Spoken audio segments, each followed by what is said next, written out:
فرزند زہرا یہ حالات برے ہیں۔ کاشانۂ بصیرت ایک ایسا مکمل یوٹیوب چینل جس پر محروم بصارت کے لیے بالخصوص اور تمام افراد کے لیے بالعموم سینکڑوں کی تعداد میں اسلامی کتب دستیاب ہیں۔ لہذا گزارش ہے کہ آپ اپنی ذمہ داری نبھاتے ہوئے کاشانۂ بصیرت کو سبسکرائب کرنے کے ساتھ ساتھ بیل آئیکن کو پریس کیجیے تاکہ آپ علم کے حصول کے ساتھ ساتھ مذہب اہل بیت کی اشاعت میں بھی اہم کردار ادا کرتے رہیں۔ کاشانۂ بصیرت، کاشانۂ بصیرت، کاشانۂ بصیرت۔ فرزند زہرا یہ حالات برے ہیں۔ بسم اللہ الرحمن الرحیم۔ السلام علیکم۔ یہ کاشانۂ بصیرت یوٹیوب چینل ہے۔ آج ہم آپ کے لیے کتاب اسلام اور سیاست ریکارڈ کر رہے ہیں جس کے مصنف آیت اللہ مصباح یزدی ہیں۔ تو آئیے سنتے ہیں اس کتاب کا پارٹ نمبر 33 پیج نمبر 305 سے۔ انشاءاللہ ہم اپنی آئندہ بحث میں حکومتی یا حکومتی شعبہ جات وغیرہ کی ذمہ داریوں اور اس کے اختیارات کی بحث کریں گے۔ نمبر 4، طاقت و قدرت کی ضرورت۔ قارئین کرام، قانون بغیر متولی کے نہ رہے اور ان کی تعطیل نہ ہو جائے اور جرائم و خلاف کاریوں کی روک تھام کی جا سکے، اسی طرح معاشرے کے امن و امان کو خطرے میں ڈالنے کی سازشوں کا سد باب کیا جا سکے اور اسی طرح ملک اور اسلامی معاشرے پر خارجی دشمنوں کے ہجوم کو روکا جا سکے، تو ان تمام چیزوں کے لیے ایک طاقتور حکومت کا ہونا ضروری ہے تاکہ قوانین کو جاری کرنے،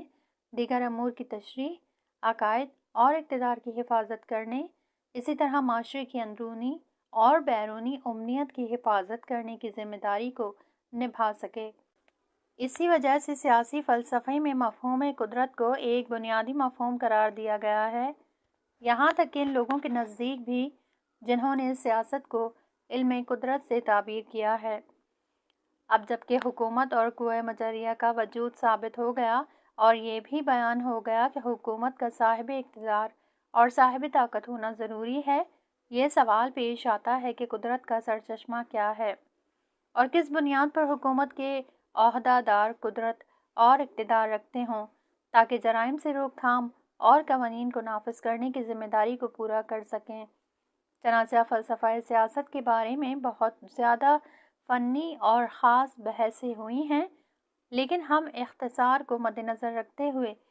اس کو رواں اور سادہ زبان میں عرض کرتے ہیں۔ انسانی معاشرے میں ہمیشہ سے بعض افراد بعض وجوہات کی بنا پر مثل کم عقلی یعنی ادواری، جنون، بری تربیت یا اسی طرح کی دوسری چیزوں کی بنا پر جرائم کے مرتکب ہوتے رہے ہیں۔ مثلاً کسی جگہ آگ لگاتے ہیں، چاقو یا ریوالور کے ذریعے کسی بے گناہ انسان پر حملہ آور ہو جاتے ہیں۔ اسی طرح دوسرے جرائم کے مرتکب ہوتے ہیں کہ الحمدللہ ہمارے ملک میں جرائم کی تعداد کم ہے، لیکن آج کے ترقی یافتہ ممالک یورپ اور امریکہ وغیرہ میں جرائم کی تعداد کہیں زیادہ ہے۔ جیسا کہ بعض معتبر اخباروں کے ذریعے یہ خبر ملی تھی کہ کسی ایک ملک کے پائے تخت میں ہر 1 منٹ میں کئی قتل ہوتے ہیں، یا ایک دوسرے ملک کے پائے تخت میں ہر آدھے منٹ میں 1 قتل ہوتا ہے، اور یہ رپورٹ ان ملکوں کے سرکاری اخباروں کے ذریعے نشر ہوتی ہے۔ اگر ہمارے 60 ملین افراد والے ملک میں کبھی کوئی قتل ہو جاتا ہے تو ہمیں تعجب ہوتا ہے کہ کیوں ہمارے اسلامی ملک میں ایک ایسا حادثہ پیش آیا۔ خلاصہ یہ کہ اس طرح کے جرائم اور خلاف ورزیوں سے مقابلہ کرنے کے لیے حکومت ظاہری اور مادی طاقت رکھتی ہو، جس وقت کسی بے گناہ انسان پر ظلم و ستم ہو یا کسی پر شدت سے تجاوز ہوتا ہے یا کسی جگہ پر چوری ہوتی ہے یا ڈاکہ پڑتا ہے، تو ایسے مقامات پر حکومت کے بعض افراد یعنی پولیس اپنی بھرپور طاقت کے ذریعے ان جرائم کا مقابلہ کریں تاکہ قوانین کے نفاذ کی ضمانت ہو سکے۔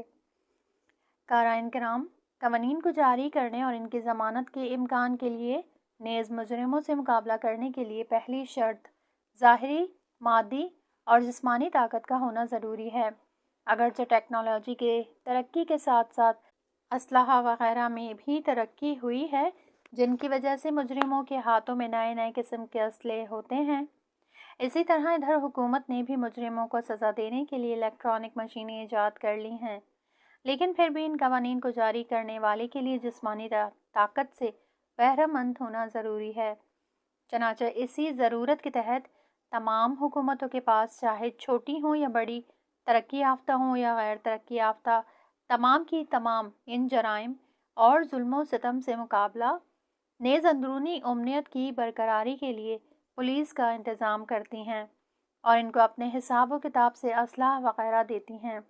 اور حکومت جتنی چھوٹی ہوگی اس کے پاس اسلحہ وغیرہ سادہ اور کم تر ہوگا، اور اگر حکومت بڑی، ترقی یافتہ اور پیچیدہ تر ہوگی، اسی حساب سے اس کی پولیس بھی جدید طریقہ اور ترقی یافتہ اسلحوں سے لیس ہوگی۔ اس بنا پر ہر ملک کی پولیس کا مختلف قسم کے تمام تر اسلحوں سے لیس ہونا ضروری ہے، اور یہ اس بات کی دلیل ہے کہ حکومت بغیر قدرت کے عملی طور پر قوانین کو نافذ نہیں کر سکتی۔ لہٰذا طے یہ ہوا کہ ہر معاشرے میں قوہ قہریہ یعنی پولیس کا ہونا ضروری ہے، تاکہ جرائم پیشہ لوگ اس سے ڈریں اور جرائم کے قریب نہ جائیں، اور اگر جرائم کے مرتکب ہو گئے تو ان کو سزا مل سکے۔ نمبر 5، مدیروں میں تقویٰ اور اخلاقی صلاحیت ہونا ضروری ہے۔ قارئین کرام، اب تک کی باتوں سے یہ اندازہ لگانا آسان ہے کہ قوانین کو نافذ کرنے، امن و امان کو باقی رکھنے، جرائم اور دوسروں کے حقوق پر تجاوز سے روک تھام کے لیے حکومت کے پاس سبھی طرح کی طاقت کا ہونا ضروری ہے، لیکن یہ بھی توجہ رکھنا ضروری ہے کہ اس عہدے کی حفاظت اور قوانین کو نافذ کرنے اور اس کی ضمانت کے لیے صرف جسمانی اور اسلحے کی طاقت اور مادی مہارتیں کافی نہیں ہیں، بلکہ وہ شخص جو قوانین جاری کرنے کے لیے منتخب ہو اور اس ہدف کی خاطر ضروری امکانات اور اسلحہ جات اس کے اختیار میں دیے جائیں، تو اس کو صاحب تقویٰ اور اخلاقی صلاحیت کا مالک ہونا چاہیے، کیونکہ اگر کوئی صاحب تقویٰ نہ ہو تو جو طاقت اس کے اختیار میں دی گئی ہے نہ صرف یہ کہ فائدہ نہیں دے گی بلکہ اس سے معاشرے کا نقصان ہوگا، اور معاشرے کے لیے بہت سی مشکلات پیدا ہو سکتی ہیں، کیونکہ وہ اس طاقت اور قدرت سے سوء استفادہ کرے گا۔ اسلامی انقلاب کی کامیابی سے پہلے اور ملت ایران کے شاہ سے مقابلے کے دوران حضرت امام خمینی رحمۃ اللہ علیہ نے ایک بیان میں فرمایا، جس کا مضمون یہ ہے کہ اسلحہ نیک اور شائستہ افراد کے ہاتھوں میں دیا جائے تاکہ شاہ سے مقابلے کے دوران ان کا ہدف عوام الناس کے حقوق دلانا اور اسلام کی حاکمیت کو برقرار رکھنا ہو، نہ یہ کہ وہ صرف قدرت پر قبضہ کرنا چاہیں۔ لیکن اگر اسلحہ غیر شائستہ لوگوں کے ہاتھوں میں چلا گیا تو در حقیقت یہ قدرت طاقتور شیطان کے ہاتھوں میں چلی گئی ہے، کہ جس کا نتیجہ معاشرے میں فتنہ و فساد اور تباہی کے علاوہ اور کچھ نہیں ہوگا۔ خلاصہ گفتگو یہ ہے کہ صرف ظاہری قدرت معاشرے کے منافع و مصالحہ کی ضمانت نہیں ہو سکتی، بلکہ جو شخص قوانین کو جاری کرے اور قدرت کو اپنے ہاتھوں میں لے تو اس میں مادی اور ظاہری مہارت کے علاوہ تقویٰ اور اخلاقی شائستگی کا ہونا ضروری ہے۔ پس اس صورت میں حکومت اپنے تمام تر امکانات اور طاقت و قدرت کے ساتھ نیز ان امکانات سے صحیح طریقے سے استفادہ کرنے کی صلاحیت رکھتے ہوئے معاشرے کی اصلاح کے لیے صحیح رجحان کے تحت اپنی پوری طاقت صرف کر دے اور میدان عمل میں ہوا و ہوس اور ذاتی مفاد کا شکار نہ ہو۔ لیکن اگر کوئی شخص تقویٰ اور اخلاقی صلاحیت سے بہرہ مند نہ ہو اور اس کے ہاتھ طاقت اور مادی امکانات آ جائیں تو اس کو غرور ہو جاتا ہے اور ہوا و ہوس، شیطانی خواہشات اور جاہ طلبی وغیرہ کے لیے اس قدرت کو استعمال کرنے لگتا ہے، جس کے نتیجے میں صحیح راستے سے منحرف ہو جاتا ہے اور معاشرے میں تباہی اور بربادی کے علاوہ کچھ اور نہیں کر پاتا۔ اس صورت میں معاشرے میں اس کا نقصان اور ضرر عام تباہ کار سے زیادہ ہوتا ہے، جیسا کہ فاسد بادشاہ جس ظلم و بربریت کے مرتکب ہوتے ہیں، اس کا دوسرے جرائم سے مقایسہ اور مقابلہ نہیں کیا جا سکتا۔ البتہ قانون کا جاری کرنے والا قانون اور اس کے مختلف پہلوؤں کی بہت کافی شناخت رکھتا ہو، کیونکہ حکومت قانون کو جاری کرنے کے لیے ہوتی ہے اور حکومتی افراد جس عہدے پر ہوں قانون کے مجری ہونے کے ناطے قانون سے بہت کافی آگاہی رکھتے ہوں، ورنہ تو اگر کوئی شخص اپنی مرضی سے قانون کی خلاف ورزی نہ کرنا چاہے اور قانون پر عمل کرنے کا مصمم ارادہ رکھتا ہو لیکن چونکہ قانون سے صحیح طریقے سے آشنا نہیں ہے، مقام عمل میں غلطی کا امکان پایا جاتا ہے۔ اسی طرح قانون کو اس کے مصداق پر تطبیق کرنے پر بھی قادر نہیں ہو سکتا، در حالانکہ ایسا شخص بری نیت بھی نہیں رکھتا اور اخلاقی صلاحیت سے بھی بہرہ مند ہوتا ہے، لیکن چونکہ قانون کے بارے میں علم نہیں رکھتا اور قانون سے صحیح نتیجہ بھی نہیں نکال سکتا، جس کے نتیجے میں منحرف ہو جائے گا اور غلط راستے پر چل پڑے گا اور عملی میدان میں معاشرے کے منافع کو پامال کر دے گا۔ بنا بری مجری قانون کو قانون سے آشنا ہونا چاہیے، وہ قانون جاری کرنے کی قدرت بھی رکھتا ہو اور تقویٰ و اخلاقی صلاحیت بھی رکھتا ہو۔ البتہ متون دینی میں فقہ کے لیے یہ 3 شرطیں قانون جاری کرنے کی قدرت اور مدیریت بیان کی گئی ہیں، لیکن ان تینوں کلی شرطوں کے بہت سے اجزاء ہیں کہ ہم اس وقت ان کو بیان نہیں کر رہے ہیں، چونکہ ہم کلیات بیان کر رہے ہیں، جزئیات نہیں۔ نمبر 6، فلسفہ سیاست میں حکومت کی مشروعیت، پیج نمبر 307۔ قارئین کرام، اس سلسلے میں ایک بحث کا بیان کرنا مقصود ہے، جیسا کہ گزشتہ جلسے میں بھی اس چیز کی طرف اشارہ کیا گیا ہے، اور وہ یہ ہے کہ حکومت کی مشروعیت یعنی حق حکومت اور اس کے قانونی ہونے کے معیار و ملاک کیا ہیں۔ لہٰذا اس چیز کی تحقیق اور جائزہ لینا ضروری ہے کہ کن معیار کے تحت ایک ملت کی حکومت کو کسی شخص یا کسی پارٹی کے سپرد کیا جا سکتا ہے تاکہ وہ قدرت سے استفادہ کر سکے۔ واقعاً یہ بحث فلسفہ سیاست کی ایک اصل اور بنیادی بحث ہے اور اس کو مختلف نظریات کی بنا پر مختلف طریقے سے مورد بررسی و تحقیق قرار دیا گیا ہے اور اس کو بیان کرنے کے لیے بھی مختلف تعبیریں پیش کی گئی ہیں۔ ان میں سے ایک تعبیر قدرت اجتماعی کے نام سے موجود ہے، جسے عوام الناس تسلیم نہیں کرتی، یعنی حکومتی افراد کے اندر مادی و جسمانی اور مدیریت کی قدرت کے علاوہ ایک دوسری قدرت بھی ہو جس کو قدرت اجتماعی کہا جاتا ہے۔ اب سوال یہ ہوتا ہے کہ حکومت قدرت اجتماعی کی مشروعیت اور قانون کو جاری کرنے کا حق کہاں سے حاصل کرتی ہے؟ 1 کروڑ افراد کی آبادی میں بہت اہم شخصیات، ماہر افراد اور شائستہ افراد ہوتے ہیں۔ ان میں سے کس طرح ایک شخص حکومت کی لگام کو ہاتھ میں لے سکتا ہے؟ کون اس قدرت کو اس کے حوالے کرتا ہے؟ بنیادی طور پر حکومت اور اس کے ذمہ دار افراد کی مشروعیت اور جواز حکومت کہاں سے آتی ہے؟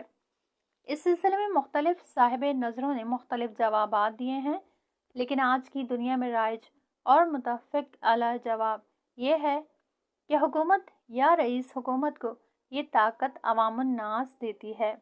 گویا یہ قدرت عوام الناس کے ارادے و مرضی سے کسی کو دی جاتی ہے، اور اگر کوئی شخص اس قدرت پر کسی دوسرے راستے سے قابض ہو جاتا ہے، وہ قدرت مشروعیت نہیں رکھتی۔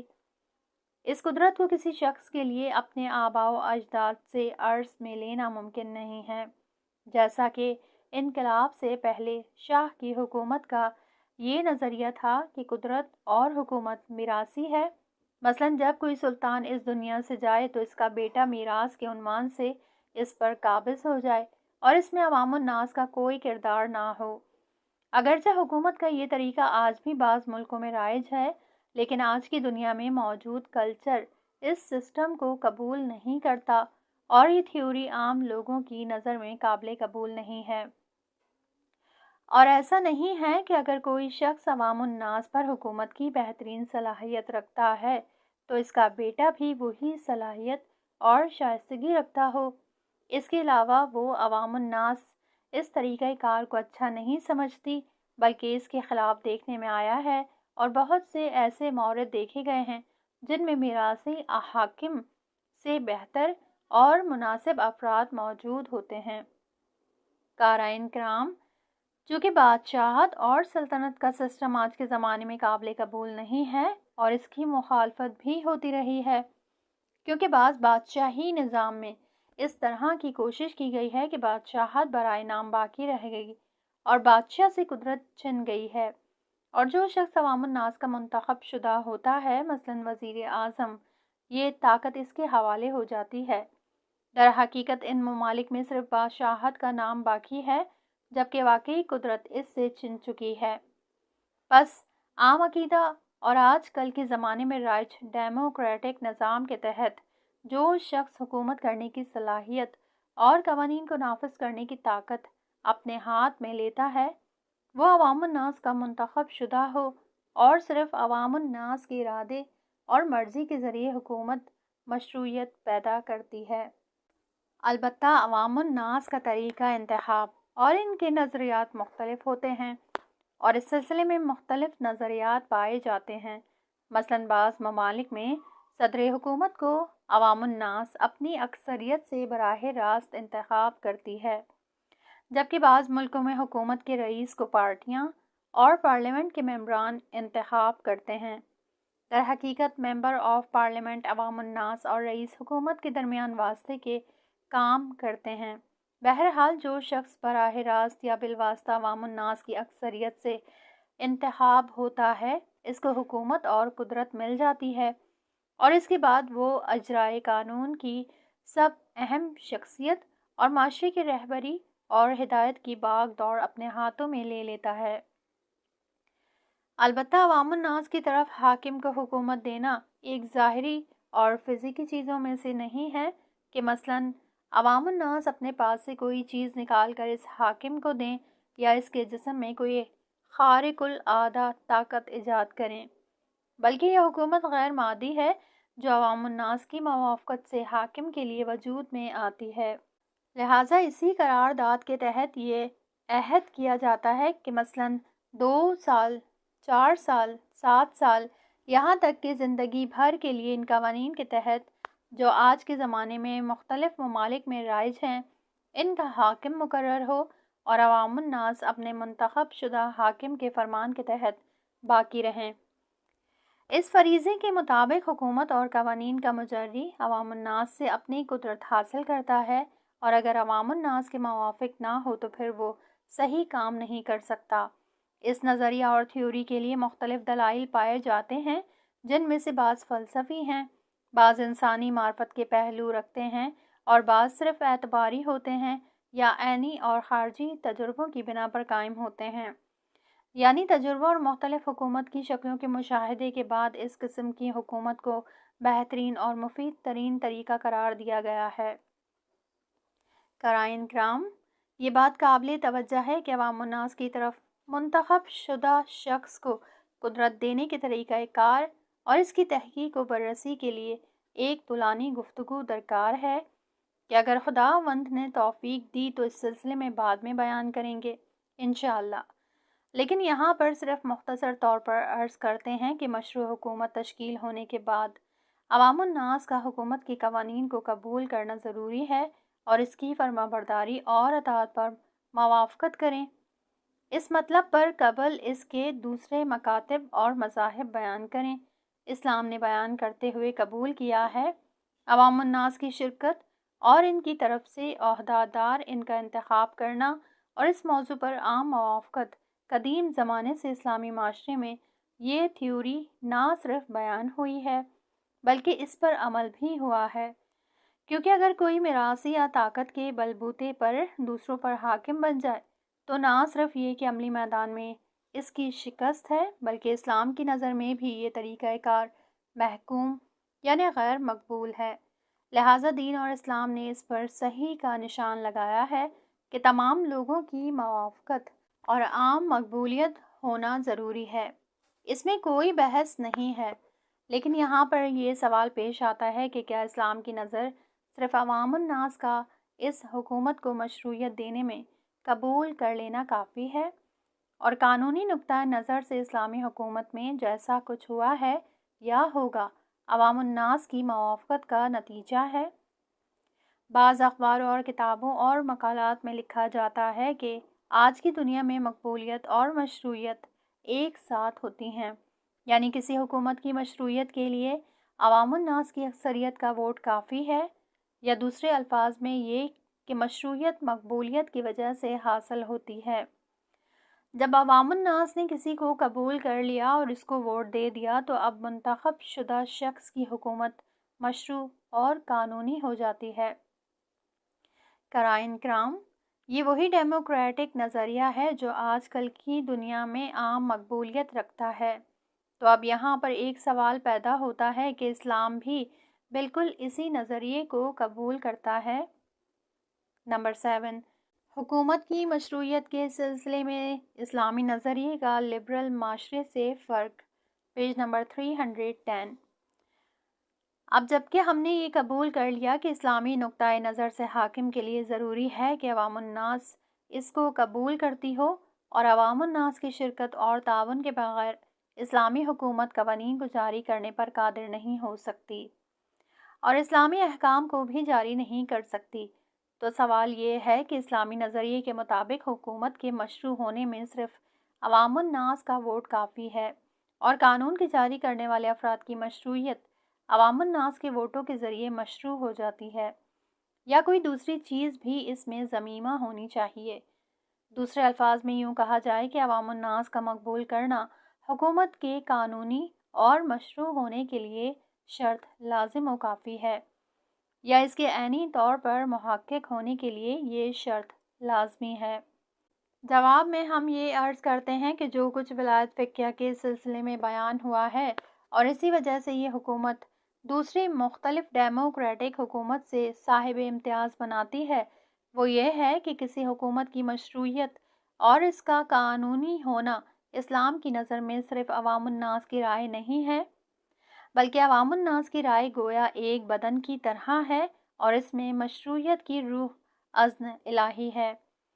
اور یہ مطلب ایک مسلمان کے عقیدے میں راسخ ہے۔ وضاحت: ایک مسلمان شخص عالم ہستی کو خدا کی ملکیت جانتا ہے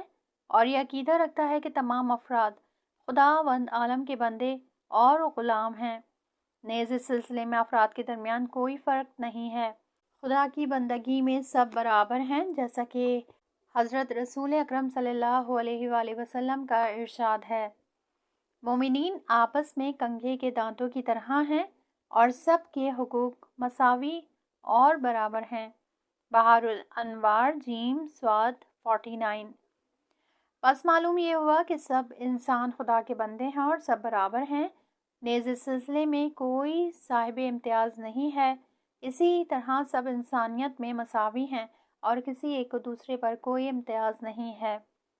عورت، مرد، کالے، سفید اصل انسانیت میں مساوی ہیں، تو پھر کس معیار اور کس بنیاد کی بنا پر ایک شخص دوسروں پر حکومت کرنے کا حق رکھتا ہے؟ ہم نے یہ بھی قبول کیا کہ قانون کو جاری کرنے والا ایک عظیم طاقت کا مالک ہو جس کو ضرورت کے موقع پر استعمال کیا جا سکے، اور ہم نے یہ عرض کیا کہ حکومت بغیر قوائے قہریہ یعنی پولیس یا فوج کے بغیر اپنے اہداف تک نہیں پہنچ سکتی، اور حکومت کا فلسفہ وجودی وہی قوائے قہریہ ہے جو عوام الناس کو قانون کی پیروی کرنے پر مجبور کرتا ہے۔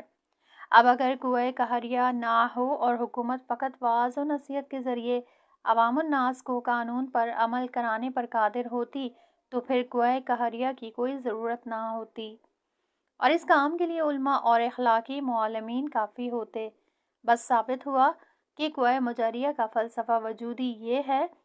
کہ وقت ضرورت اپنی طاقت سے فائدہ اٹھائے اور بڑھتے ہوئے جرائم کی روک تھام کرے۔ مثلاً اگر کوئی شخص لوگوں کے مال و ناموس پر دست درازی کرے تو حکومت اس کو پکڑ کر زندان میں ڈال دے یا اس کو کسی دوسرے طریقے سے سزا دے۔ اس میں کوئی شک نہیں کہ آج کل دنیا بھر میں سزا دینے کے مختلف طریقے پائے جاتے ہیں۔ اسی طرح اسلام نے مجرموں کو سزا دینے کے لیے طریقہ معین کیے ہیں، جن میں سے سب سے زیادہ رائج مجرم کو جیل میں ڈال دینا ہے، جس سے اس کی آزادی کا ایک حصہ سلب ہو جاتا ہے۔ جس وقت کسی شخص کو کوئی طاقت ایک بند کمرے میں مقید کر دیتی ہے اور اس پر دروازہ بند کر دیا جاتا ہے اور اس کی معمولی اور ابتدائی آزادی سلب کر دی جاتی ہے، تو سوال یہ ہوتا ہے کہ کسی مجرم کی آزادی کو سلب کرنے کا کسی کو کیا حق ہے؟ بے شک مجریان قانون کی طرف سے کسی شخص کی آزادی کا سلب کرنا یا مجرموں کے حقوق کو سلب کرنا جائز اور حق ہو، یہ ٹھیک ہے کہ مجرم کو سزا ملنی چاہیے، لیکن کوئی خاص شخص ہی سزا دینے کا حق رکھتا ہے، دوسرا نہیں۔ یہ کہاں سے؟ ایسے افراد کو معین کرنے کے لیے کوئی قاعدہ قانون اور خاص ملاک اور دلیل ہونی چاہیے، کیونکہ ان کا کام گویا اس شخص میں مالک جیسا تصرف کرنا ہے۔ جو شخص کسی مجرم کو جیل میں ڈالتا ہے، گویا وہ اس کے وجود میں تصرف کر رہا ہے، نیز اس سے اختیار اور آزادی کو سلب کر رہا ہے، اور اس کو ایک بند کمرے میں مقید کر رہا ہے۔ اس کو اجازت نہیں دیتا کہ جہاں چاہے چلا جائے، جیسے ایک مالک اپنے غلام کی تنبیہ و تادیب کر رہا ہے۔ بس چونکہ مجرموں اور خطا کاروں سے اس طرح کا برتاؤ ان کی آزادی اور حقوق کا سلب کرنا ہے، اور انسان میں مالک جیسا تصرف حساب ہوتا ہے، اسلامی نقطۂ نظر سے حکومت کی مشروعیت کا معیار و ملاک اکثریت کی رائے کے علاوہ خداوند عالم کی اجازت ہے۔ کیونکہ تمام انسان خدا کے بندے ہیں، لہٰذا خدا اپنے بندوں پر اگرچہ مجرم بندے ہی کیوں نہ ہوں تصرف کا حق عنایت فرمائے۔ ہر ایک شخص یہاں تک کہ مجرم بھی آزادی رکھتے ہیں، اور یہ آزادی خدا داد نعمت ہے جو اس نے تمام انسانوں کو عطا کی ہے، اور کسی کو اس کے بندوں کی آزادی سلب کرنے کا حق نہیں ہے، کیونکہ وہی انسان کی آزادی یہاں تک کہ مجرم انسان کی آزادی کا حق رکھتا ہے جو ان کا مالک ہے، اور تمام انسانوں کا مالک خداوند قدوس ہے۔ اس لحاظ سے اسلامی نقطۂ نظر سے ان تمام چیزوں کے علاوہ جو دوسری حکومتوں میں حکومت کی تشکیل کے لیے ضروری سمجھا جاتا ہے، ایک دوسرا معیار اور ملاک بھی ضروری ہے، اور وہ اعتقادات اور معارف اسلامی میں سرچشمہ رکھتا ہے۔ ہمارے عقیدے کی بنیاد پر خداوند عالم انسان اور تمام مخلوقات کا رب ہے، اور ہمارا یہ عقیدہ اس بات کا تقاضا کرتا ہے کہ خدا کی مخلوقات میں ذرا سا بھی دخل و تصرف خدا کی اجازت اور مرضی سے ہونا چاہیے۔ دوسری طرف وہ قوانین جو شہریوں کی رفتار، چال چلن اور کردار کو معین کرتا ہے اور ان کی آزادی کو محدود کرتا ہے، نیز وہ قوانین خود بخود جاری نہیں ہوتے، بلکہ ان کو جاری کرنے کے لیے ایک سسٹم کی ضرورت ہے جو ان کو جاری کر سکے۔ اسی وجہ سے حکومت کے پاس ایک طاقت یعنی پولیس کی ضرورت ہے، اور اس بات میں کوئی شک نہیں کہ حکومت اور قوہ مجریہ حکومت کی مخلوقات میں تصرف کرنے کے بغیر اور ان کی آزادی کو محدود کیے بغیر آگے نہیں بڑھ سکتی۔ اور جیسا کہ ہم نے عرض کیا کہ خدا کی مخلوقات میں تصرف کرنا، یہاں تک مجرموں اور غنڈوں سے آزادی کا سلب کرنا، صرف اسی شخص کے لیے جائز ہے جس کو خداوند عالم نے اختیار دیا ہے، اور یہ اختیار صرف خداوند عالم کی طرف سے دوسروں کو عطا ہوتا ہے، کیونکہ وہی تمام انسانوں کا مالک اور رب ہے، اور حکومت کو اپنی مخلوقات میں تصرف کرنے کی اجازت دے سکتا ہے۔ حکومت کے سلسلے میں فلسفہ سیاست میں نظریہ ولایت فقیہ کا دوسرے نظریات پر یہ امتیاز ہے کہ یہ نظریہ توحید اور اسلامی عقیدے میں سر چشمہ رکھتا ہے۔ اس نظریہ حکومت اور انسانوں میں تصرف کرنے کی نسبت خداوند عالم کی اجازت کی طرف ہوتی ہے۔ اس کے مقابلے میں دوسرا نظریہ جو کہ قوانین کو جاری کرنے اور انسانوں کی آزادی میں تصرف کرنے میں خدا کی اجازت کو ضروری نہیں سمجھتا، یہ نظریہ ایک قسم کا ربوبیت میں شرک ہے۔ یعنی اگر قوانین کو جاری کرنے والا فرد یا یہ عقیدہ رکھے کہ وہ خدا کے بندوں میں اس کی اجازت کے بغیر دخل و تصرف کا حق رکھتا ہے، حقیقت میں ایسا عقیدہ رکھنا اس ادعا کے برابر ہے کہ جس طرح خداوند عالم اپنے بندوں میں تصرف کا حق رکھتا ہے، میں بھی اسی طرح مستقل طور پر انسانوں میں دخل و تصرف کا حق رکھتا ہوں، اور یہ ایک قسم کا شرک ہے۔ اگرچہ ایسا شرک نہیں جو مرتد ہونے کا سبب بنتا ہو، بلکہ کمتر درجے کا شرک ہے جو غلط فکر اور کج فکری کی وجہ سے وجود میں آتا ہے، جس کے نتیجے میں عصیان اور لغزش وجود میں آتے ہیں، اور یہ کوئی کم گناہ نہیں ہے۔ کیسے کوئی شخص اپنے کو خدا کا ہم پلہ قرار دیتا ہے اور یہ دعویٰ کرتا ہے کہ جس طرح خدا اپنے بندوں میں تصرف کا حق رکھتا ہے، میں بھی ان کی رائے اور انتخاب پر تکیہ کرتے ہوئے ان پر تصرف کا حق رکھتا ہوں۔ کیا عوام الناس اپنا اختیار رکھتی ہے جو دوسروں کے حوالے کر سکتی ہے؟ تمام انسان خدا کے بندے ہیں، ان کا اختیار بھی خدا کے ہاتھ میں ہے۔ قارئین کرام، ہمیں معلوم ہو چکا ہے کہ اگر ہم اسلامی نقطۂ نظر سے حکومت کی تحقیق و بررسی کریں تو اس نتیجے پر پہنچ جاتے ہیں کہ اس نظریے میں دوسرے ممالک کے حکومتی معیار کے علاوہ ایک دوسری چیز کا بھی لحاظ کرنا ضروری ہے، اور وہ ہے خدا کے بندوں میں تصرف کرنے کے لیے خدا کی اجازت۔ لہٰذا اسی نظریے کی بنیاد پر حکومت کی مشروعیت خداوند عالم کی طرف سے ہے، اور عوام الناس کی رائے اور ووٹس نیز عوام الناس میں اس کی مقبولیت حکومت کے تحقیق کے لیے ایک شرط ہے۔ یہاں اس کتاب کا یہ پارٹ ختم ہوا، اگلے حصے میں نیکسٹ پارٹ سنیں گے۔